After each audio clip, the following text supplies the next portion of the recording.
Welcome to 360 Tamil. இன்னைக்கு இந்த வீடியோல கிரைம் பேட்ரோல்ல இருக்க ஒரு பர்டிகுலர் எபிசோடோட கதையை பத்தி தான் பார்க்க போறோம். இந்த கதை தமிழ்ல இல்ல, ஹிந்தில மட்டும் தான் இருக்கு.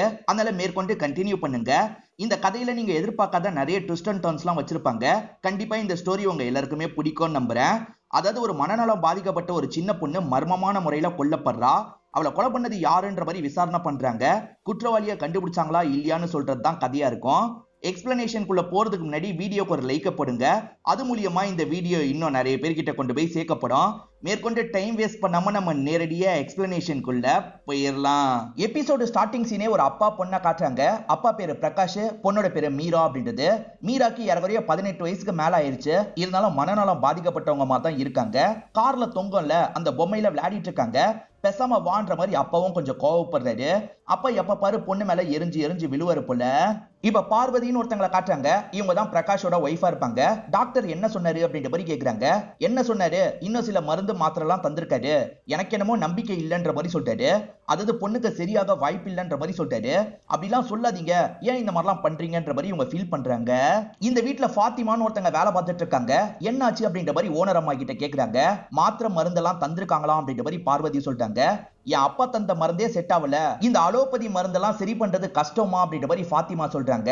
ஃபாத்திமா ஃபேக்ட தான் சொல்றாங்க. ஆனா பார்வதியால இந்த ஃபேக்டை ஏத்துக்க முடியல. என்ன இப்படி சொல்லிட்டான்ற மாதிரி உள்ளுக்குள்ள கோவப்படுறாங்க. இப்ப இந்த இடத்துல சுத்தி முத்தி பார்த்துட்டு இருக்கும் போது அழுக்கு தண்ணி எல்லாம் ஒரு இடத்துல நின்னுட்டு இருக்கிறது தெரிய வருது. ஃபாத்திமா, இதை கிளியர் பண்ணலாம்ல, எதுக்காக கிளியர் பண்ணாம வச்சிருக்க அப்படின்ற மாதிரி லைட்டா ஃபாத்திமாவை திட்டுறாங்க. நமக்கு பிடிக்காத விஷயத்த பேசும்போது கோவப்படுவாங்கல்ல, அந்த மாதிரி தான் ஃபாத்திமா கிட்ட கோவப்படுறாங்க. அவசரப்பட்டு பேசிட்டுமோ அப்படின்ற மாதிரி ஃபாத்திமாவும் யோசிக்கிறாங்க. சீக்கிரமா கிளீன் பண்ணிடுறேன் அப்படின்ற மாதிரிலாம் சொல்றாங்க.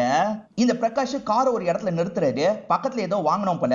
காரை விட்டு வெளியெல்லாம் வரக்கூடாதுன்ற மாதிரி பொண்ணுகிட்ட சொல்லிடுறாரு. இப்ப கடையில வாங்குறதுக்காக போயிடுறாரு. பக்கத்துலயே ஒரு ரெஸ்டாரண்ட் இருக்கு. அந்த ரெஸ்டாரண்ட்ல யாஷன் ஒருத்தர் அஞ்சலின்னு ஒரு பொண்ணு கூட சேர்ந்த மாதிரி சாப்பிட்டுட்டு இருக்காரு. அந்த யாஷை ஏற்கனவே மீராக்கு தெரியும் போல. யாஷை பார்த்தோன்னே கோவப்படுறா.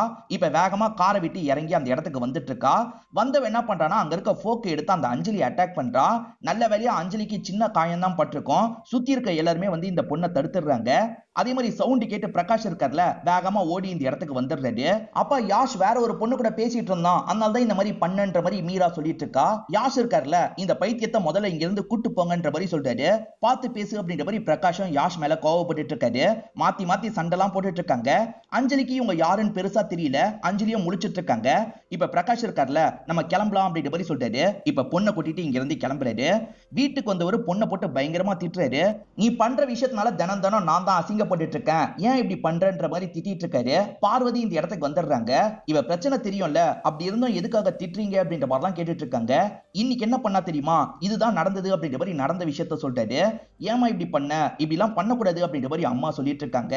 அவன் வேற ஒரு பொண்ணு கூட இருந்தாமா, அதனாலதான் இப்படி பண்ணிட்டேன்ற மாதிரி இந்த பொண்ணு சொல்லிட்டு இருக்கா. சின்ன வயசுல இருந்தே நீயும் யாஷும் தான் கல்யாணம் பண்ணிக்க போறீங்க அப்படின்ற மாதிரிலாம் சொல்லியிருப்பாங்க. அதுக்கப்புறம் தான் இந்த பொண்ணு பாதிக்கப்பட்டிருப்பா. இதனால்தான் இந்த பொண்ணு இந்த மாதிரிலாம் சொல்லிட்டு இருக்கா. இப்ப அஞ்சலி அப்பாவை நமக்கு காட்டுறாங்க. அஞ்சலிக்கு அடிபட்டதுல அதுக்கு மருந்தெல்லாம் போட்டு விட்டுட்டு இருக்காரு. இப்பதான் யாஷும் யாஷோட அப்பாவும் பேசுறதுக்காக வராங்க. தப்பா எடுத்துக்காதீங்க சம்மந்தி அப்படின்ற மாதிரிலாம் சொல்றாங்க. யார் உனக்கு சம்மந்தி, இதுக்கப்புறம் இந்த கல்யாணத்தை நான் ஏத்துக்க மாட்டேன் அப்படின்ற மாதிரி கோவப்பட்டு இருக்காரு. ஏன்னா மீரா கூட பேச்சுவார்த்தை நடத்தினதை பத்திலாம் அப்பா கிட்ட மறைச்சிருப்பாங்க. அந்த பொண்ணை கல்யாணம் பண்ற மாதிரி பிளான்லாம் இருந்திருக்க போலியன்ற மாதிரி கேக்குறாரு. பிளான்லாம் கிடையாது, எல்லாம் சின்ன குழந்தையா இருக்கும் போது பேசினது. அதுக்கப்புறம் தான் அவன் மென்டலா பாதிக்கப்பட்டது எங்களுக்கு தெரிஞ்சது. மத்தபடி லவ் கிவன் எதுவுமே இல்லைன்ற மாதிரி யாஷ் அப்பா சொல்றாரு. ஆனா அஞ்சலி அப்பா இருக்கார்ல, நான் ஏத்துக்க மாட்டேன், இதுக்கப்புறம் இந்த வீட்டு பக்கம் வராத, கிளம்புன்ற மாதிரி யாஷ் அனுப்புறாரு. மீரா பண்ண விஷயத்தினால தானே கல்யாணமே கெட்டு போயிருச்சு. இதனால யாஷோட அப்பாவும் நேரா இந்த பிரகாஷை பாக்குறதுக்காக வராரு. உன் பொண்ணு பண்ண விஷயத்தினால என்னோட பையன் கல்யாணமே நின்றுச்சு அப்படின்ற மாதிரிலாம் கோவப்பட்டு இருக்காரு. என்கிட்ட இந்த மாதிரி சத்தம் போட்டு பேசாது அப்படின்ற மாதிரி பிரகாஷ் கோவப்படுறாரு. பிரகாஷ் கிட்ட அவர் 30 லட்சம் ரூபாய் வாங்கியிருக்காரு போல. அந்த காசை முதல்ல தான்ற மாதிரிலாம் கேக்குறாரு. யாஷோட அப்பாவால பெருசா பேச முடியாம அமைதியா இருக்காரு. அப்ப யாஷ் இந்த இடத்துக்கு வந்துடுறான். காசெல்லாம் நாங்க சீக்கிரமா தந்துடுறோம், ஆனா கல்யாணத்தை நிறுத்தி இருக்கீங்க, அதுக்கு என்ன பதில் சொல்றீங்க அப்படின்ற மாதிரிலாம் இவன் பயங்கரமா கோவப்படுறான். என்கிட்ட எல்லாம் எதிர்த்து பேசுற வேலை வச்சுக்காத, முதல்ல கிளம்புன்ற மாதிரி பிரகாஷ் சொல்லிட்டாரு. வாடா கிளம்பலான்ற மாதிரி யாஷும் கண்ட்ரோல் பண்ணி கூட்டு போறாரு. போகும்போது ரெண்டு பேருமே உன் பொண்ணை என்ன பண்றோம் பாருன்ற மாதிரி சொல்லிட்டு போறாங்க. இப்ப வசீம்னு ஒருத்தரை காட்டுறாங்க. இவர் ஃபாத்திமாவோட சொந்தக்கார பையனா தான் இருப்பாரு. தண்ணி தேங்கி இருந்தது இல்ல, அதை சரி பண்றதுக்காக தான் வந்திருக்காரு. பக்கத்துல உட்காந்துதான் மீரா ஐஸ்கிரீம் சாப்பிட்டுட்டு இருக்காங்க. இவருமே அந்த பையனை உனக்கு ரொம்ப பிடிக்குமான்ற மாதிரி கேட்கிறாரு. ஆமா, சின்ன வயசுல நாங்க சேர்ந்தெல்லாம் விளையாடி இருக்கோம், எனக்கு ரொம்ப பிடிக்கும்ன்ற மாதிரிலாம் இந்த பொண்ணு சொல்றா. அவன் வேற ஒரு பொண்ணை கல்யாணம் பண்ணிக்க போறானாமே, உனக்கு தெரியுமான்ற மாதிரி கேட்கிறாரு. ஆமா எனக்கு தெரியும், ஆனா அவன் என்னதான் கல்யாணம் பண்ணிக்கணும் அப்படின்ற மாதிரிலாம் இந்த பொண்ணு ஃபீல் பண்ண ஆரம்பிக்கிறா. ஃபீல் பண்ணது அப்படின்ற மாதிரி இவருமே பக்கத்துல வந்து ஆறுதல்லாம் சொல்லிட்டு இருக்காரு. இவருக்கு இந்த பொண்ணு மேல தப்பான இன்டென்ஷன் இருக்கு போல. அவன் ஒன்னையே கல்யாணம் பண்ணிக்கிறான்னு வச்சுக்கோயேன், கல்யாணம் பண்ணதுக்கு அப்புறம் என்ன பண்ணணும்ன்றது உனக்கு தெரியுமான்ற மாதிரி கேட்கிறாரு. இந்த பொண்ணு எனக்கு தெரியாது அப்படின்ற மாதிரி சொல்றா. என்ன பண்ணணும்ன்றத நான் உனக்கு காமிக்கிறேன் வான்ற மாதிரி தள்ளி இருக்கிற ஒரு இடத்துக்கு கூட்டு போயிடுறான். போன்ல அந்த மாதிரியான வீடியோவா காட்டுறான். அதை பாக்குற இந்த பொண்ணு பயப்பட ஆரம்பிக்கிறா. இதெல்லாம் தப்பு, இதெல்லாம் டர்ட்டின்ற மாதிரி சொல்லிட்டு இருக்கா. அதெல்லாம் ஒண்ணும் இல்ல பாருன்ற மாதிரி இவர் சொல்றாரு. ஆனா இந்த பொண்ணு இருக்கா பாத்தீங்களா, இவனை தள்ளி விட்டு வேகமா கிளம்பிடுறா. யார்கிட்டயாவது சொல்லிட போறா அப்படின்ற மாதிரி இவனுமே பயந்துட்டு இருக்கான். அப்படியே கட் பண்ணி ஃபியூச்சர்ல நடக்க போற ஒரு விஷயத்தை நமக்கு காட்டுறாங்க. இன்ஸ்பெக்டரும் டீமும் ஒரு குற்றவாளியை துரத்திட்டு இருக்காங்க. அவனுமே ஆட்டம் காமிச்சு ஒவ்வொரு இடமா ஓடிட்டு இருக்கான். கடைசியா ஒரு பில்டிங் இருக்கிற இடத்துக்கு வந்துடுறான். அது ஒரு பழைய பில்டிங்கா தான் இருக்கும். இவங்களுமே அந்த இடத்துல அவனை தேடுறதுக்காக வந்துட்டு இருக்காங்க. இப்ப திரும்பி பாஸ்ட்ல நடந்த விஷயத்த காட்டுறாங்க. அதாவது 20 நாளைக்கு முன்னாடி நடந்த விஷயத்த காட்டுறாங்க. பொண்ணு அழுதுகிட்டே ஓடி வரா. என்னாச்சுன்ற மாதிரி கேக்குறாங்க. இல்ல டர்ட்டின்ற மாதிரிலாம் இந்த பொண்ணு சொல்லிட்டு இருக்கா. அப்ப இவருமே பின்னாடி வந்துட்டு இருக்காரு. என்னாச்சுன்ற மாதிரி இவரை பார்த்து கேக்குறாங்க. ஒன்னும் இல்ல, அங்க அழுக்கு தண்ணி தேங்கி இருந்தது இல்ல, அதை பார்த்துதான் இப்படி சொல்றா அப்படின்ற மாதிரி இவர் சொல்றாரு. இப்ப இங்க இருந்து கிளம்ப போறாரு. சரி பண்ணிட்டியான்னு கேக்குறாங்க. இன்னும் சரி பண்ணல, டூல்ஸ் எல்லாம் வாங்கணும்ன்ற மாதிரி கிளம்பிடுறாரு. மீராவை ஸ்கூலுக்கு எல்லாம் அனுப்ப முடியாதுல்ல, அதனால ஒரு சார் கிட்ட டியூஷனுக்கு தான் அனுப்பியிருப்பாங்க. அந்த சார் டியூஷன்லாம் முடிச்சிடுறாரு. நாளைக்கு இந்த டைம் வந்துடணும்னு சொல்றாரு. வந்துடுறேன் அப்படின்ற மாதிரி இந்த பொண்ணுமே இங்க இருந்து கிளம்பிடுறா. கிளம்பிட்டு இருக்கும் போது இந்த விஷயத்தெல்லாம் யாஷ் பார்த்துட்டு இருக்காரு. யாஷ் இருக்கார்ல, கார்ல ஏறு வெளியே போலான்ற மாதிரி சொல்றாரு. உன்கிட்ட எல்லாம் இதுக்கப்புறம் பேசக்கூடாதுன்ற மாதிரி என்னோட அம்மாவும் அப்பாவும் சொல்லிட்டாங்க, இதுக்கப்புறம் உன்கிட்ட பேச மாட்டேன்ற மாதிரி இந்த பொண்ணு கோச்சுக்கிட்டு நடக்க ஆரம்பிக்கிறா. ஆனா இந்த பொண்ணை கூட்டு போனேன்னு இவர் நினைக்கிறாரு போல. ஒழுங்கு மரியாதையா கார்ல ஏறுன்ற மாதிரி இவருமே கார்ல ஏத்துறதுக்கு ட்ரை பண்றாரு. அதுக்குள்ள டியூஷன் சார் இந்த விஷயத்தை கவனிச்சிடுறாரு. என்னடா பண்ணிட்டு இருக்க, அந்த பொண்ணை விடுன்ற மாதிரிலாம் தடுத்துடுறாரு. நீங்க தலையிடாதீங்கன்ற மாதிரிலாம் இவன் கோவமா சொல்றான். ஆனா சார் தடுத்துடுறாரு. ஃபாத்திமாவை பொறுத்த வரைக்கும் டைவர்ஸ் ஆனவங்களா இருப்பாங்க. இவங்க பையன் பேரு அப்துல் அப்படின்றது. வசீம் சொந்தக்கார பையன் இந்த வீட்டுல தான் ஸ்டே பண்ணிட்டு இருக்கான் போல. இப்ப வசீம் சாப்பிட்டுட்டு இருக்கும் போது இவங்களுமே பக்கத்துல வந்து பேச ஆரம்பிக்கிறாங்க. நீ வேலையை முடிக்கிறேன்னு சொல்லிட்டு திரும்பி வரவே இல்லையே, ஏன்டா வேலையை அப்படியே விட்டு வச்சிருக்க அப்படின்ற மாதிரிலாம் கேட்கறாங்க. இல்ல சில மெட்டீரியல் வாங்குறதுக்காக போனேன், நாளைக்கு செஞ்சிடறேன் அப்படின்ற மாதிரிலாம் இவர் சொல்றாரு. சரின்ற மாதிரி இவங்களுமே எந்திரிச்சு போலான்னு நினைக்கிறாங்க. அப்ப வசீம் இருக்கார்ல, பார்வதி அக்கா உங்ககிட்ட ஏதாவது சொன்னாங்களா அப்படின்ற மாதிரி கேட்கிறாரு. இவர் அந்த பொண்ணு கிட்ட தப்பா நடந்துக்க ட்ரை பண்ணார்ல, அதை பத்தி ஏதாவது சொல்லியிருக்காங்களா அப்படின்ற மாதிரி தான் இவர் இன்டைரக்டா கேட்கிறாரு. எதுவுமே சொல்லியடா அப்படின்ற மாதிரி இவங்க சொல்றாங்க. அப்படியா, சரின்ற மாதிரி வசீமோ இவங்களை அனுப்பி விடுறாரு. இப்ப 20 நாள் கழிச்சு நடக்கிறத நமக்கு காட்டுறாங்க. ஒரு குற்றவாளியை இன்ஸ்பெக்டரும் டீமோ துரத்திட்டு வந்தாங்க பாத்தீங்களா, அந்த பில்டிங்ல வச்சு லாக் பண்ணிடுறாங்க. அந்த இடத்துல பார்த்தா ஒரு சின்ன பொண்ணோட பாடி இருக்கு. இந்த சின்ன பொண்ணையும் நீ தான் கொலை பண்ணியான்ற மாதிரி கேட்கறாங்க. சார் தப்பிக்கிறதுக்கு தான் இந்த இடத்துக்கு வந்தேன், இந்த பொண்ணோட பாடிக்கும் எனக்கும் சம்பந்தம் இல்லை அப்படின்ற மாதிரிலாம் அவன் சொல்லிட்டு இருக்கான். இவன் பண்ணல போலன்றதை இவங்க புரிஞ்சுக்கிறாங்க. அந்த இடத்துல அந்த பொண்ணோட பேக் இருக்கு. அந்த பேக் மூலியமா அந்த பொண்ணு யாருன்றதை இவங்க கண்டுபிடிச்சிடுறாங்க. ஃபேமிலி கிட்ட முதல்ல இன்ஃபார்ம் பண்ணும் அப்படின்ற மாதிரிலாம் யோசிக்கிறாங்க. இப்ப மோகினின்ற ஒரு லேடியை நமக்கு காட்டுறாங்க. இந்த லேடியை பொறுத்த வரைக்கும் ஒரு பொண்ணு ஒரு பையன். பொண்ணு இருக்காங்கல்ல, இப்ப ஹஸ்பண்ட கூட்டிட்டு வீட்டுக்கு வந்திருக்காங்க. அந்த மருமகன் குடிகாரரா இருப்பாரு. சுத்தமா இவங்களுக்கு மருமகனா பிடிக்கவே பிடிக்காது போல. இவங்களை பொறுத்த வரைக்கும் ஒரு பையன் இருக்கிறதா சொன்ன பாத்தீங்களா, அந்த பையன் நல்ல வேலையில இருக்காரு. இவங்க போடுற சண்டையை கொஞ்ச நேரம் பாக்குறாரு. எனக்கு வேலைக்கு டைம் ஆயிடுச்சு, நான் கிளம்புறேன்ற மாதிரி அம்மா கிட்ட சொல்லிட்டு கிளம்பிடுறாரு. இந்த மாமியாரும் மருமகனை போட்டு பயங்கரமா திட்டுறாங்க. இங்க இறந்து போயிருக்கிறது மீரா தான். மோஸ்ட்லி நிறைய எபிசோட்ல வந்து பாடி எல்லாம் நமக்கு காட்ட மாட்டாங்க, நீங்களே புரிஞ்சுக்கோங்க. இப்ப மீராவோட ஃபேமிலிக்கு தகவல் கொடுத்ததுனால பேரண்ட்ஸ் இந்த இடத்துக்கு வந்துடுறாங்க. பொண்ணோட பாடியை பார்த்து பயங்கரமா அழுதுட்டு இருக்காங்க. உங்க பொண்ணுக்கு யார் மூலியமாவது பிரச்சனை இருந்ததா அப்படின்ற மாதிரிலாம் விசாரிக்கிறாரு. இவங்களுமே ஒரு இன்சிடென்ட்டை சொல்ல ஆரம்பிக்கிறாங்க. அதாவது யாஷ் தூக்கிட்டு போனோன்ற மாதிரிலாம் பார்த்தான் பாத்தீங்களா, அதை பார்த்து டியூஷன் சார் தடுத்திருப்பாரு. யாஷ் ஒரு வேலை இதை பண்ணிருக்க வாய்ப்பு இருக்கு. யாஷும் சரி யாஷோட அப்பாவும் சரி இந்த பொண்ணு மேல ரொம்ப கோவமா இருந்தாங்க அப்படின்ற மாதிரிலாம் சொல்றாங்க. அவங்க எதுக்காக உங்க பொண்ணு மேல கோவப்படணும் அப்படின்ற மாதிரி இன்ஸ்பெக்டரும் டீமும் கேக்குறாங்க. பிரகாஷும் காரணத்தை சொல்ல ஆரம்பிக்கிறாரு. பல வருஷத்துக்கு முன்னாடி நானும் யாஷோட அப்பாவும் பிசினஸ் பார்ட்னரா இருந்தோம். அந்த டைம் ரெண்டு பேருமே சின்ன பசங்க தான். வளர்ந்ததுக்கு அப்புறம் இவங்க ரெண்டு பேருக்கு கல்யாணம் பண்ணி வச்சிடலான்ற மாதிரி நாங்க ரெண்டு பேர் பேசி முடிவு பண்ணோம். ஆனா வளரதான் மீராக்கு இருக்கிற பிரச்சனை எங்களுக்கு தெரிஞ்சது. அதனால அவங்களுமே ஒதுங்கிட்டாங்க, நாங்களுமே ஒதுங்கிட்டோம். அப்படி இருக்கும்போது மீரா பண்ண பிரச்சனையினால அவனோட கல்யாணமே நின்னு போயிருச்சு. அந்த கோவத்துல தான் அப்பா பையன் இருந்தாங்க. அவங்க ஏதாவது பண்ணிருக்க வாய்ப்பு இருக்குன்ற மாதிரி சொல்லிட்டாங்க. இவங்க சாரை பார்த்து நடந்த விஷயத்தை எக்ஸாக்டா தெரிஞ்சுக்கணும்னு நினைக்கிறாங்க. சாருமே என்ன நடந்ததோ அதெல்லாம் தெளிவா சொல்லிட்டு இருக்காரு. கூட்டு போக பார்த்தான், நான் தான் தடுத்தேன்ற மாதிரி சொல்றாரு. இப்ப யாஷ் அப்பா ஸ்டேஷனுக்கு வந்துடுறாரு. யாஷ் எங்கன்ற மாதிரிலாம் இவங்க கேக்குறாங்க. 2 நாளா அவன் வீட்டுக்கு வரல, கால் பண்ணாலும் எடுக்க மாட்டான் அப்படின்ற மாதிரி அப்பா சொல்றாரு. அதனால யாஷ் மேல இவங்க லைட்டா சந்தேகப்படுறாங்க. இப்ப அப்பா கிட்ட நீங்க தான் இதை பண்ணீங்களான்ற மாதிரிலாம் கேக்குறாங்க. நான் எதுக்காக பண்ண போறேன், கோவத்துல அப்படி பேசிட்டேன், மத்தபடி நான் அப்படிலாம் பண்ணலன்னு சொல்றாரு. பிரகாஷே கூட இந்த மாதிரி பண்ணிருக்க வாய்ப்பு இருக்குன்ற மாதிரி சொல்றாரு. இது பிரகாஷ் பண்ணிருப்பாரா எப்படின்ற மாதிரி இவங்க கேக்குறாங்க. இவர் சில காரணத்தை சொல்றாரு. இவர் பிரகாஷ் கிட்ட இருந்து 10 லட்சம் ரூபாய் தான் கடன் வாங்கியிருப்பாரு. வட்டி கிட்டின்ற மாதிரி அவர் போட்டு தான் 30 லட்சம் ரூபாய் கேட்டுட்டு இருக்காரு. அந்த 30 லட்சம் ரூபாயை நான் கழிச்சுக்கிறேன், என் பொண்ணை உன்னோட பையனுக்கு கல்யாணம் பண்ணி வையின்ற மாதிரிலாம் கேட்டிருப்பாரு. என்னதான் இருந்தாலும் மனநலம் பாதிக்கப்பட்ட பொண்ணுக்கு கல்யாணம் பண்ணி வைக்கிறதுக்கு யாருனாலும் யோசிப்பாங்கல்ல, அந்த மாதிரி தான் இவர் தள்ளி போட்டுக்கிட்டே இருந்திருப்பாரு. அது பிரகாஷ்க்கு கோவத்தை தந்திருக்கும். ஏன்னா பிரகாஷ் பொண்ணை எப்படியாவது சீக்கிரமா அனுப்பி விட்டணும்ன்ற மாதிரிலாம் யோசிப்பாரு. ஏன்னா பொண்ணு இப்படி இருக்கிறதுனால பிரகாஷ்க்கு எங்க போனாலும் எம்பாரசிங்கா இருக்கும். அதனால தான் பொண்ணை சீக்கிரமா அனுப்பி விடணும்னு நினைச்சிருப்பாரு. அவனே கூட இந்த மாதிரி கொலை பண்ணிருக்கலாம் அப்படின்ற மாதிரிலாம் இவர் சொல்லிட்டாரு. இவங்களால பெருசா நம்ப முடியல, இருந்தாலும் கேட்டு வச்சுக்கிறாங்க. இப்ப பிரகாஷ் கிட்ட பேசுறதுக்காக வந்துடுறாங்க.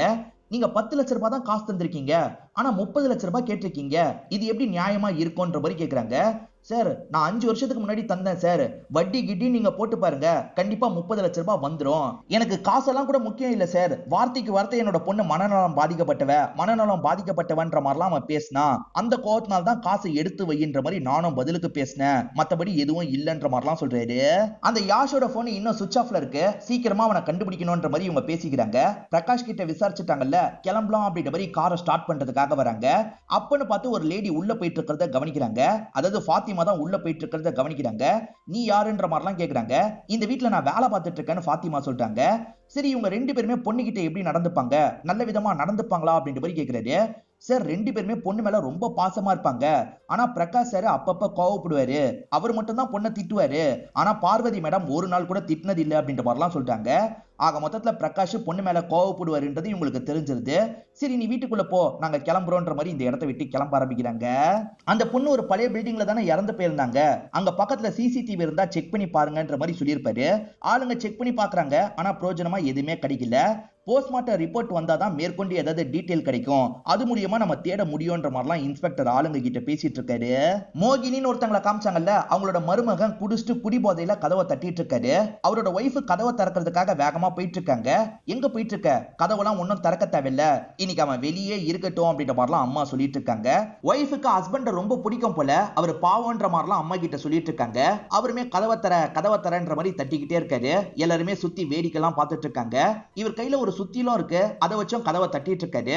கதவை கடைசி வரைக்கும் மோகினி திறக்கவே கூடாதுன்ற மாதிரி சொல்றாங்க. அந்த பொண்ணுக்கு அபியூஸ் நடந்திருக்க வாய்ப்பு இருக்குன்னு இன்ஸ்பெக்டர் சந்தேகப்பட்டிருப்பாரு. ஆனா அந்த பொண்ணுக்கு சாகிறதுக்கு முன்னாடி அபியூஸ் நடக்கல, அதே சமயம் சுத்திலால பலமா தாக்கி தான் சாவடிச்சிருக்காங்கன்றது தெரிய வருது. இதை தாண்டி புதுசா ஒரு டீடைல் உங்களுக்கு தெரியுது, அந்த பொண்ணு பிரெக்னண்டா இருந்திருக்காங்கன்றது தான் தெரியுது. இதை கேட்டோன்னே இவர் ஷாக் ஆயிடுறாரு.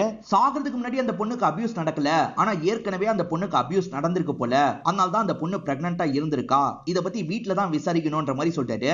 இப்ப கிளம்பி வீட்டுல விசாரிக்கிறதுக்காக வந்துடுறாங்க. உங்க பொண்ணு பிரெக்னண்டா இருக்கா தெரியுமான்ற மாதிரி கேக்குறாங்க. இல்ல சார் எனக்கு தெரியாது அப்படின்ற மாதிரி அம்மா சொல்லிட்டு இருக்காங்க. அது எப்படி மேடம் ஒரு அம்மாவா இருந்துட்டு உங்களுக்கு தெரியலன்னு சொல்லுவீங்க அப்படின்ற மாதிரிலாம் இவர் கேட்டுட்டு இருக்காரு. சார் உண்மையா தெரியலன்னு சொல்றாங்க. சரி யார் மேலேயே அந்த சந்தேகம் இருக்கான்ற மாதிரி கேக்குறாரு. இவங்களுமே யோசிச்சு பாக்குறாங்க.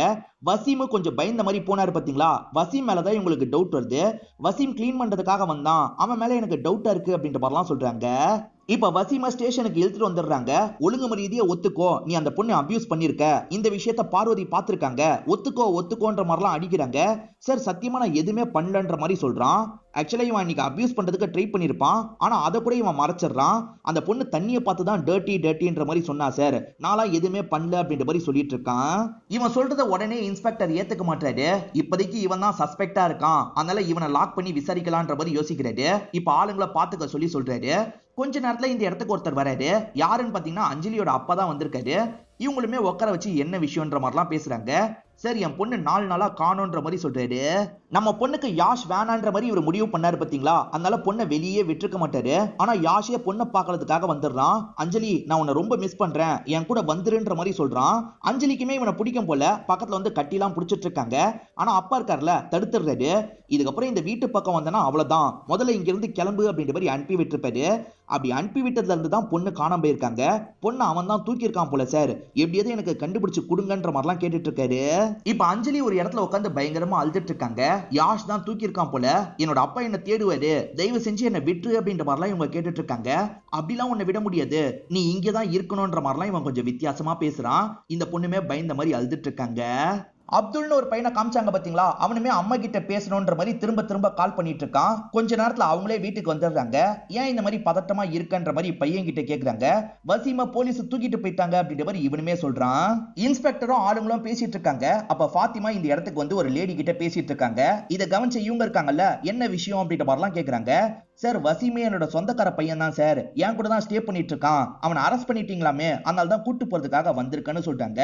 வசீம் மேல ஒரு குற்றச்சாட்டு இருக்கு பாத்தீங்களா, அந்த குற்றச்சாட்டை பத்திலாம் இவங்க புரிய வச்சிடுறாங்க. அது அடிப்படையில தான் வசீமை லாக் பண்ணி வச்சிருக்கோம் அப்படின்ற மாதிரிலாம் சொல்லிட்டு இருக்காங்க. பார்வதி பிரெக்னன்ட் பத்தி எனக்கு தெரியாதுன்னு சொன்னாங்கல்ல, ஆனா கண்டிப்பா பார்வதிக்கு தெரிஞ்சிருக்க வாய்ப்பு இருக்குன்ற மாதிரி ஃபாத்திமா ஒரு விஷயத்த சொல்றாங்க. ஃபாத்திமாவோட அப்பாவை பொறுத்த வரைக்கும் மருந்தெல்லாம் ரெடி பண்றவரா இருப்பாரு. பார்வதி இருக்காங்கல்ல, கருவை அழைக்கிற மாதிரி உன்னோட அப்பா கிட்ட மருந்து கிடைக்குமா, எனக்கு ஏற்பாடு பண்ணி தர முடியுமான்ற மாதிரி கேட்டிருப்பாங்க. இல்லம்மா, அந்த மாதிரி மருந்தெல்லாம் என்னோட அப்பா தரமாட்டாருன்ற மாதிரி ஃபாத்திமா சொல்லியிருப்பாங்க. கொஞ்சம் ஏற்பாடு பண்ணி தான்ற மாதிரிலாம் அவங்க கேட்டிருப்பாங்க. இவங்க கடைசி வரைக்கும் தரமாட்டேன்ற மாதிரி சொல்லியிருப்பாங்க. அவங்க பிரெக்னெண்டா இருந்ததா சொன்னாங்க சார், ஆனா அவங்க பிரெக்னென்ட் இல்ல, அவங்க பொண்ணு தான் பிரெக்னெண்டா இருந்திருக்கான்னு இப்பதான் எனக்கு புரியுது. வசீம் கண்டிப்பா இந்த மாதிரி தப்பெல்லாம் பண்ணிருக்க மாட்டான் சார், விட்டுருங்க அப்படின்ற மாதிரிலாம் கேட்டுட்டு இருக்காங்க. அப்படி உடனே எல்லாம் விட முடியாது, இவன் தப்பு பண்ணலன்னு தெரிஞ்சா நாங்க விடுறோம், அது வரைக்கும் இங்கதான் இருப்போம் அப்படின்ற மாதிரி இன்ஸ்பெக்டர் சொல்லிடுறாரு. இப்ப இன்ஸ்பெக்டரும் டீமும் பார்வதியை பாக்குறதுக்காக வந்துடுறாங்க. வாங்க மேடம், செக்அப்க்கு போலான்ற மாதிரி பார்வதியை கூட்டு போயிட்டு இருக்காங்க. என்ன செக்அப் அப்படின்ற மாதிரி ஹஸ்பண்ட் கேக்குறாரு. உங்க ஒய்ஃப் பிரெக்னெண்டா இருக்காங்க, உங்களுக்கு தெரியாதா அப்படின்ற மாதிரி லேடி அசிஸ்டன்ட் கிண்டல் பண்றாங்க. இப்பதான் லேடி அசிஸ்டன்ட்டும் ஃபாத்திமா சொன்ன எல்லா விஷயத்தையும் சொல்றாங்க. இது மூலியமா பொண்ணு பிரெக்னன்ட்டா இருந்தது பார்வதிக்கு தெரியும்ன்றது ஹஸ்பண்டுக்கு தெரியுது. எதுக்காக என்கிட்ட சொல்லன்னு கேக்குறாரு. எப்படிங்க இந்த விஷயத்த சொல்ல முடியும், அப்படி சொன்னா நீங்க கோவத்துல ஏதாவது பண்ணிருவீங்கன்ற மாதிரி பயந்தேன், அதனால தான் எனக்குள்ளேயே வச்சுக்கிட்டேன், எப்படியாவது கருவை கலைக்கணும்னு நினைச்சேன் அப்படின்ற மாதிரிலாம் இவங்க சொல்லிட்டு இருக்காங்க. இதுக்கு மேல ஸ்டேஷன்ல போய் பேசிக்கலாம் அப்படின்ற மாதிரி ஸ்டேஷனுக்கு கூட்டு வந்துடுறாங்க. அதுக்கப்புறம் என்ன பண்ணீங்கன்ற மாதிரி கேக்குறாங்க. ஃபாத்திமா மருந்து தர மாட்டேன்னு சொல்லிட்டாங்கல்ல, அதனால இவங்களே ஒரு மெடிக்கல் ஷாப்ல மருந்தெல்லாம் வாங்கியிருப்பாங்க. அதெல்லாம் பொண்ணுக்கு தந்துகிட்டே இருந்திருப்பாங்க. கரு கலைஞ்சிருக்கும்னு நினைச்சிருப்பாங்க. ஆனா அப்பயும் கரு கலையிலன்றது இப்பதான் உங்களுக்கு தெரிய வருது. யார் இந்த விஷயத்த பண்ணான்றத பத்தி உங்க பொண்ணு கிட்ட பேசி பாத்தீங்களான்னு கேக்குறாரு. பேசி பார்த்தன்ற மாதிரி இவங்களுமே சொல்றாங்க. யார் இந்த மாதிரி பண்ணா, அம்மா கிட்ட சொல்லு அப்படின்ற மாதிரிலாம் இவங்க கேக்குறாங்க. இந்த பொண்ணு அழுதுகிட்டே இருக்கா, யாருன்றத சொல்ல மாட்டா. இந்த பொண்ணுக்கே யாருன்றது தெரியலையா என்னன்னு தெரியல. இந்த பொண்ணு அழுதுகிட்டே இருக்கிறதுனால அம்மாவும் விட்டுறாங்க. மோகினிக்கு ஒரு பையன் இருந்த மாதிரி காமிச்சாங்க பாத்தீங்களா, அவர் வேலையெல்லாம் முடிச்சுட்டு வீட்டுக்கு வந்துட்டு இருக்காரு. இப்ப வீட்டுக்கு வந்தவர் எதையோ பார்த்து கத்துறாரு. பக்கத்து வீட்டை சேர்ந்தவங்க எல்லாம் என்னாச்சு ஏதாச்சுன்னு பாக்குறதுக்காக வராங்க. பார்த்தா அந்த இடத்துல இவரோட அம்மா இறந்து போயிருக்காங்க போல. மோகினி இறந்து போனதை பத்தி இன்ஸ்பெக்டருக்கு தகவல் கிடைக்குது. இன்ஸ்பெக்டரும் டீமும் அந்த இடத்துக்கு வந்துடுறாங்க. சுத்தியில வச்சு மண்டையில அடிச்சா எப்படி இருக்குமோ அந்த மாதிரி தான் இவங்க இறந்து போயிருக்காங்க. இதே மாதிரி தான் அந்த சின்ன பொண்ணு இறந்து போயிருப்பா. சோ ரெண்டு கொலையும் ஒருத்தரே பண்ணிருக்க கூட வாய்ப்பு இருக்கு அப்படின்ற மாதிரிலாம் இவங்க யோசிக்கிறாங்க. மீரா ஒரு பில்டிங்ல தானே கொலை செய்யப்பட்டிருந்தாங்க. அந்த பில்டிங் இந்த வீட்டுக்கு பக்கத்துல தான் இருக்குன்றது இவங்களுக்கு தெரிய வருது. இதை தாண்டி இந்த வீட்டுல நகை பணம்னு நிறைய காணாம போயிருக்கு. கொலை பண்ணவன் காசு நகையெல்லாம் தூக்கிட்டு போயிருக்கான் அப்படின்ற மாதிரி இவங்க யோசிக்கிறாங்க. இன்ஸ்பெக்டரை பொறுத்த வரைக்கும் கண்டிப்பா ரெண்டு கொலையும் ஒருத்தனே தான் பண்ணிருக்கான், யாருன்றதை கண்டுபிடிக்கணும் அப்படின்ற மாதிரிலாம் யோசிக்கிறாரு. இப்ப பையன் கிட்ட பேசுறதுக்காக வராங்க. இந்த மீராவை தெரியுமான்ற மாதிரி போட்டோவை காட்டுறாங்க.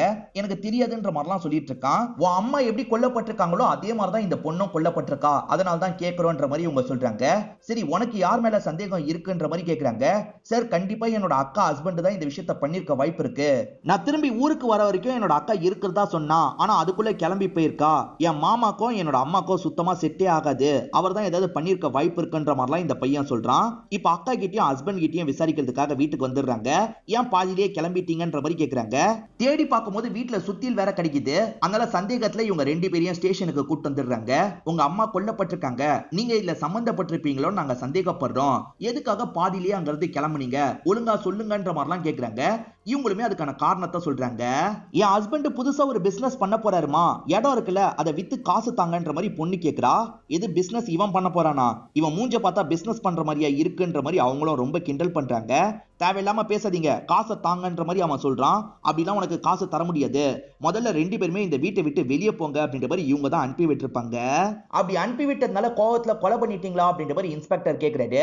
ஏன்னா அந்த லேடி சுத்தியில வச்சு அடிச்சுதான் கொல்லப்பட்டிருக்காங்க, உங்க வீட்லயும் சுத்தியில் கிடைச்சிருக்கு, இதுக்கு என்ன சொல்ல போறீங்க அப்படின்ற மாதிரிலாம் கேக்குறாங்க. சார், நான் மெக்கானிக் வேலை தான் பாக்குறேன், எப்பவுமே என் கையில சுத்தியில் இருக்கும் சார், சுத்தியில் இருக்கிறதுனாலே நான் தான் கொலை பண்ணேன்னு ஆயிடுமா, நான்லாம் கொலை பண்ணல அப்படின்ற மாதிரி சொல்லிட்டு இருக்காரு. சரி உங்க அம்மாக்கு எதிரிங்கன்னு வேற யாராவது இருக்காங்களா அப்படின்ற மாதிரி கேக்குறாங்க. அப்படிலாம் என்னோட அம்மாக்கு எதிரிங்கன்னு யாருமே இல்லைன்ற மாதிரி பொண்ணு சொல்றாங்க. சரி இந்த பொண்ணை தெரியுமான்ற மாதிரி மீராவோட போட்டோவை காட்டுறாங்க. இந்த பொண்ணை இப்பதான் வாட்டி பாக்குறேன், எனக்கு தெரியாதுன்ற மாதிரி இவங்க ரெண்டு பேருமே சொல்றாங்க. இவங்க ரெண்டு பேர் சொல்றது உண்மைதானா இல்ல பொய் சொல்றாங்களான்ற மாதிரிலாம் இவங்க யோசிக்கிறாங்க. இன்னும் யாஷை இவங்க கண்டுபிடிக்கல. அவனை கண்டுபிடிச்சா உண்மைலாம் வெளியே வரும்ன்ற மாதிரி இன்ஸ்பெக்டர் சொல்றாரு. அதே மாதிரி சுத்து வட்டாரத்துல இருக்க சிசிடிவி எல்லாத்தையும் செக் பண்ணி பாருங்கன்ற மாதிரியும் ஆளுங்க கிட்ட சொல்றாரு. இவங்க டீம்ல ஒரு டெக்கியும் இருப்பாரு. அவர் ஒரு முக்கியமான விஷயத்த சொல்றாரு. யாஷோட அப்பா இருக்கார்ல, ஒரு ஹோட்டலுக்கு பெரிய அமௌண்ட்டை பில்லா கட்டியிருக்காரு. அந்த பில்லை யாருக்காக கட்டியிருக்காரு? கண்டிப்பா பையனுக்காக கட்டியிருக்க தான் வாய்ப்பு இருக்குன்னு யோசிக்கிறாங்க. இப்ப வேகமா அந்த ஹோட்டல் ரூம்க்கு இவங்க வந்துடுறாங்க. அந்த ஹோட்டல் ரூம்ல தான் யாஷும் அதே மாதிரி அஞ்சலியும் இருக்காங்க. இப்ப திங்ஸ் எல்லாம் எடுத்து வச்சுட்டு கிளம்பலாம்னு நினைக்கிறாங்க. அதுக்குள்ள இவங்க வந்துடுறாங்கல்ல, இவங்க ரெண்டு பேரையும் லாக் பண்ணிடுறாங்க. மீராவை நீ தானே கொலை பண்ண, ஒழுங்கா ஒத்துக்கோன்ற மாதிரி கேட்கிறாரு. சார் மீரா மேல கோவம் இருந்தது உண்மைதான், ஆனா கொலை பண்ற அளவுக்குலாம் நான் யோசிக்கவே இல்லைன்ற மாதிரி சொல்றாரு. ஆக்சுவலா அப்பா அஞ்சலி கிட்ட பேச கூட விடாம வச்சிருந்தாருல, அதனால அஞ்சலியை தூக்கி இருப்பாரு. அஞ்சலி முதல்ல பயந்துருப்பாங்க, என்ன விடு விடுன்ற மாதிரிலாம் கேட்டிருப்பாங்க. அதுக்கப்புறம் நம்ம மேல வச்சிருக்க அன்புனாலதான் கடத்தி இருக்காருன்றது இவங்களுக்கு தெரிஞ்சிருக்கும். அப்பா எப்படியும் கல்யாணத்துக்கு ஏத்துக்க மாட்டாரு, நம்ம ரெண்டு பேரும் எங்கேயாவது போய் கல்யாணம் பண்ணிக்கலாம் அப்படின்ற மாதிரிலாம் இவங்க யோசிச்சிருப்பாங்க. மீரா கொல்லப்படும் போதெல்லாம் அவர் ஹோட்டல் ரூம்ல தான் இருந்திருப்பாரு. சார் அதுக்கு நானே சாட்சி அப்படின்ற மாதிரிலாம் இந்த இடத்துல அஞ்சலி சொல்றாங்க. இவன் தான் காரணமா இருக்க வாய்ப்பு இருக்குன்னு நினைச்சிருப்பாங்க. இவனும் இல்லன்றது இவங்களுக்கு தெரிஞ்சிருது. ஆக்சுவலா அந்த பொண்ணு பிரெக்னெண்டா இருந்தாங்கல்ல, அதுக்கு காரணம் யாருன்ற மாதிரி இந்த கேஸ்ல சம்பந்தப்பட்ட எல்லாரோட சாம்பிளையும் எடுத்திருப்பாங்க. டியூஷன் சார் மேல கூட இவங்க டவுட் பட்டிருப்பாங்க. அவரோட சாம்பிளையும் எடுத்திருப்பாங்க. ஆனா எந்த ஒரு சாம்பிளும் மேட்ச் ஆகல அப்படின்றது இவங்களுக்கு தெரிய வருது. வசீமோட சாம்பிள், யாஷோட சாம்பிள், இதை தாண்டி டியூஷன் சாரோட சாம்பிள்னு யாரோட சாம்பிளும் மேட்ச் ஆயிருக்குது. அப்ப அந்த பொண்ணு பிரெக்னென்ட் ஆனதுக்கு யார் தான் காரணம் அப்படின்ற மாதிரிலாம் இவங்க யோசிச்சுட்டு இருக்காங்க. இந்த மாதிரிலாம் இவங்க டிஸ்கஸ் பண்ணிட்டு இருக்கும் போது டெக்கி கை இருக்காரு பாத்தீங்களா, சார் ஃபுட்டேஜ் ஒன்னு கிடைச்சிருக்கு, நீங்க பாக்குறதுக்காக வாங்கன்ற மாதிரி சொல்றாரு. என்ன ஃபுட்டேஜ்ன்ற மாதிரி இவருமே பாக்குறதுக்காக அந்த இடத்துக்கு வந்துடுறாரு. மோகினி வீட்டுக்கு பக்கத்துல தான் ஒரு ஃபுட்டேஜ் கிடைச்சிருக்கும். மோகினியை கொன்னுட்டு போனது யாருன்றது இவங்களுக்கு தெரிஞ்சிருது. அந்த மூணு பேரையும் லாக் பண்ணோம் அப்படின்ற மாதிரி லாக் பண்ணிடுறாங்க. ஃபாத்திமாவும் அப்துல்லா அந்த வீட்டை விட்டு வெளியே போனது பதிவாயிருக்கும். அது மூலியமா ஃபாத்திமா அப்துல்லா லாக் பண்ணிடுறாங்க. வசீம் ஏற்கனவே இவங்க கண்ட்ரோல்ல தான் இருப்பாரு. செக் பண்ணி பார்க்கும்போது நகையுமே உங்களுக்கு கிடைச்சிருக்கும். சோ கண்டிப்பா மீராவையும் இவங்க தான் கொலை பண்ணிருக்காங்க அப்படின்றது இன்ஸ்பெக்டருக்கு புரியுது. நீங்க தானே மீராவையும் கொலை பண்ணீங்க அப்படின்ற மாதிரிலாம் கேட்கிறாரு. ஆமான்ற மாதிரி சொல்றாங்க. எதுக்காக இந்த விஷயத்த பண்ணீங்க சொல்லுங்கன்ற மாதிரிலாம் கேட்கிறாரு. இப்பதான் டார்க்கான சில சீக்ரெட் எல்லாம் சொல்றாங்க. ஃபாத்திமாவோட ஹஸ்பண்ட் இறந்து போயிருப்பாரு. இவங்க விடோவா தான் இருந்துட்டு இருப்பாங்க. சொந்தக்கார பையனா தான் வசீம் இந்த இடத்துக்கு வந்திருப்பான். வசீம்க்கும் இவங்களுக்கும் 10 வயசுக்கு மேல வித்தியாசம் இருக்கும். ஆனா வசீமும் இவங்களுமே இல்லீகலா அஃபேர்ல எல்லாம் இருந்துட்டு இருப்பாங்க. இவங்க ரெண்டு பேருமே நெருக்கமா இருந்துட்டு இருக்காங்க பாத்தீங்களா. இதெல்லாம் வீட்டுல இருக்க அப்துலுக்கு கொஞ்சம் கொஞ்சமா புரிய ஆரம்பிச்சிடும். அப்துல் இந்த விஷயத்தை வெளியே சொல்லிட்டா இவங்க ரெண்டு பேருக்கு பிரச்சனை. அதனால அப்துல்ல நம்ம கண்ட்ரோல்ல வச்சுக்கணும் அப்படின்ற மாதிரிலாம் யோசிச்சிருப்பாங்க. வசீம் இருக்கார்ல, அவங்க கூட ஃப்ரெண்ட்லியா பழகலாம், நம்ம கூட அண்டர்ஸ்டாண்டிங்க்கு கொண்டு வந்துடலாம் அப்படின்ற மாதிரிலாம் யோசிப்பாரு. ஒரு ஃப்ரெண்டு கிட்ட பேசுற மாதிரிலாம் அவங்க கிட்ட ஜாலியா பேசுவாரு. மீரா இருக்காங்கல்ல, டியூஷன்லாம் முடிச்சுட்டு பபிள்ஸ்லாம் ஊதிக்கிட்டே போயிட்டு இருக்காங்க. அவங்க ஜாலியா விளையாடிக்கிட்டே போயிட்டு இருக்கிறத இந்த அப்துல் சிரிச்சு பார்த்துட்டு இருக்கான். இந்த விஷயத்தை இந்த வசீமா பாக்குறாரு. அப்துலுக்கு இந்த பொண்ணை பிடிச்சிருக்கு போல அப்படின்றது வசீமுக்கு தெரிஞ்சிருது. என்னடா இந்த பொண்ணை பிடிச்சிருக்கா அப்படின்ற மாதிரி கொஞ்சம் கிண்டல் பண்ற மாதிரிலாம் பேசுறாரு. ஒரு ஃப்ரெண்டு கிட்ட பேசுற மாதிரி தான் பேசிட்டு இருக்காரு. எப்படியாவது இவன் அந்த பொண்ணு கூட ஒன்னா இருக்க வச்சிடலாம், அப்ப நம்ம விஷயத்தை வெளியே சொல்ல மாட்டான் அப்படின்ற மாதிரிலாம் இவர் யோசிச்சிருப்பாரு. அந்த பொண்ணு வந்துட்டு இருக்கும் போது வசீம் இருக்கார்ல, இங்க வான்ற மாதிரி கூப்பிடுறாரு. நான் வரமாட்டேன்ற மாதிரி இந்த பொண்ணு நடந்து போயிட்டு இருக்கா. நான் ஐஸ்கிரீம் வச்சிருக்கேன் வான்ற மாதிரிலாம் கூப்பிடுறாரு. ஐஸ்கிரீமை பார்த்தோன்னே இந்த பொண்ணுமே அந்த இடத்துக்கு வந்துடுறா. இந்த சாப்பிடு உனக்கு தான் அப்படின்ற மாதிரி தராரு. இந்த பொண்ணுமே ஐஸ்கிரீமை சாப்பிடுறா. அதுல மயக்க மருந்த கலந்திருக்காரு போல. அதை சாப்பிட்டோன்னா அந்த பொண்ணுக்கு பயங்கரமா மயக்கம்லாம் வருது. அந்த பொண்ணு ஒரு ஸ்டேஜ்ல மயக்கம் ஆயிடுறா. அப்ப அந்த இடத்துக்கு அப்துல்ல வர வைக்கிறாரு. ஒன்னா இருந்துக்கோன்ற மாதிரி சொல்றாரு. அப்துல் இருக்கான்ல, மயக்கத்துல இருக்க இந்த பொண்ணு கூட ஒன்னா இருந்துடுறான். இத பத்திலாம் ஃபாத்திமாக்கு சுத்தமா தெரியாது. இவங்க ரெண்டு பேருக்குள்ள மட்டும்தான் இந்த விஷயம் இருந்திருக்கும். மருந்து வேணும்ன்ற மாதிரி பார்வதி கேட்டாங்கல்ல, அந்த பொண்ணு பிரெக்னன்ட்டா இருக்கிறது ஃபாத்திமாக்கு தெரிஞ்சிருக்கும். சாதாரணமா வீட்டுல சொல்லியிருப்பாங்க. அதை கேட்டோன்னே இவங்க ரெண்டு பேருக்கு பயம் வந்திருக்கும். நாளை பின்ன ஏதாவது பிரச்சனை வந்துருமா, அந்த பொண்ணு மயக்கத்துல இல்லாம நம்மள கவனிச்சிருப்பாளா அப்படின்ற மாதிரிலாம் இவங்க யோசிக்க ஆரம்பிச்சிருப்பாங்க. அதனால அந்த பொண்ணோட கதையை முடிக்கணும்ன்ற மாதிரி யோசிச்சிருப்பாங்க. அந்த பொண்ணு எப்பவுமே டியூஷன் முடிச்சுட்டு போவா பாத்தீங்களா, அந்த இடத்துல இவங்க வெயிட் பண்ணிட்டு இருக்காங்க. அந்த பொண்ணை உள்ள இழுத்துட்டு வந்து மண்டையிலேயே அடிச்சு சாவடிச்சிடுறாங்க. இவங்க ரெண்டு பேர் சேர்ந்த மாதிரி தான் அந்த பொண்ணோட கதையை முடிச்சிருக்காங்க. சரி எதுக்காக மோகினியை கொலை பண்ணீங்க அப்படின்ற மாதிரி இன்ஸ்பெக்டர் கேட்கிறாரு. அதுக்கான காரணத்தை இவங்க சொல்ல ஆரம்பிக்கிறாங்க. ஆக்சுவலா வசீம் இன்னமும் செல்லுக்குள்ள தான் இருக்காரு. வசீமை வெளியே எடுக்கணும்னா அதே மாதிரி வேற ஒரு கொலை நடக்கணும், வசீம் உள்ள இருக்கும் போது நடக்கணும், அப்பதான் வசீமை ரிலீஸ் பண்ணுவாங்கன்ற மாதிரிலாம் இவங்க யோசிச்சிருப்பாங்க. அதனால தான் மோகினியை இவங்க டார்கெட்டா செலக்ட் பண்ணிருப்பாங்க. மோகினி வீட்டுக்கு போய் இவங்க ரெண்டு பேர் தான் அட்டாக் பண்ணி சாவடிச்சிருப்பாங்க. நகைலாம் எடுக்க வேணான்ற மாதிரி தான் ஃபாத்திமா நினைச்சிருப்பாங்க. ஆனா இந்த அப்துல் இருக்கான்ல, இந்த நகை எடுத்துக்கிட்டு எடுத்துக்கிட்டா நாளை பின்ன நமக்கு யூஸ் ஆகும்னு நினைச்சிருப்பான். அதனால தான் நகை காசுன்னு எடுத்திருப்பான். அப்துல் தான் அந்த பிரெக்னன்சிக்கு காரணம்ன்றது இன்ஸ்பெக்டருக்கும் டீமுக்கும் புரிஞ்சிருது. நீங்க பண்ண தப்புக்கான தண்டனை உங்களுக்கு கிடைக்கும்ன்ற மாதிரி சொல்றாரு. இதோடயே இந்த எபிசோடு கதையை நமக்கு முடிச்சிடுறாங்க. இந்த எபிசோட்ல வந்த ட்விஸ்ட் அண்ட் டர்ன்ஸ்லாம் கண்டிப்பா உங்களுக்கு பிடிச்சிருக்கும்னு நம்புறேன். இந்த வீடியோ உங்களுக்கு பிடிச்சிருந்ததுன்னா லைக் பண்ணுங்க, கமெண்ட் பண்ணுங்க, மறக்காம 360 தமிழ் சேனலை சப்ஸ்கிரைப் பண்ணுங்க. தொடர்ச்சியா இந்த மாதிரி வீடியோக்கள் வந்துகிட்டே தான் இருக்கும்.